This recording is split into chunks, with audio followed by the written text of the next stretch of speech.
I want to ask you personally, how does shame impact you as a person? Yeah. Oh, shame.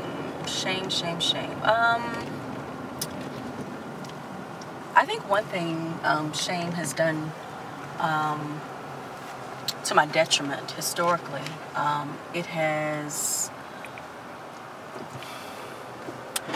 made me believe that some of the more basic, just some of the basic dreams, just some basic concepts and truths about life and living, that someone like me, with all of my shame, with all of the layers of shame, that I couldn't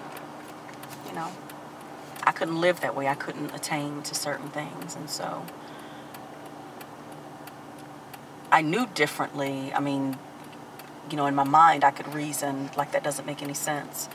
But whenever I was trying to account for why haven't I done more or what have you, then, yeah, I recognize that it's all shame-based.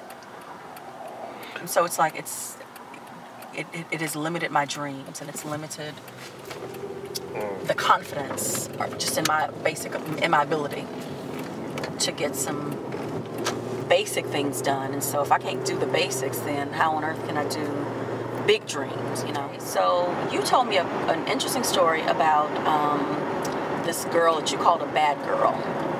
And you said that when she was younger, all of the other girls were in church and they were honoring the Bible and honoring leadership, and this girl was just out of order, had multiple abortions and boyfriends and just on and on. Fast forward, she grows up and she falls in love with the man of her dreams, has children, 2 sons and a daughter. And you said that she came to you and she asked, what is it that, why is she... What she said? You said, what happened that she is so... Yeah, she called it luck. Why is it that she is so blessed, so fortunate, but the good church girls are not? And I said to you that I believe that the good girls, the good church girls, grow up, number one, having someone else identify what does it mean to be good. Mm-hmm. And number two, when they fall short of someone else's standard of good, then that brings on this shame that the bad girl is like, look, I'm writing my own rules, and I don't need anyone else to define for me what is good and then judging me because I fall short of what they say is good.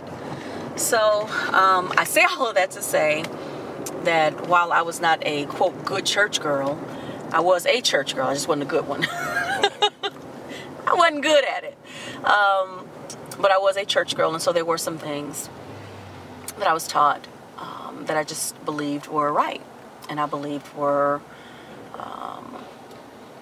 God's will concerning me.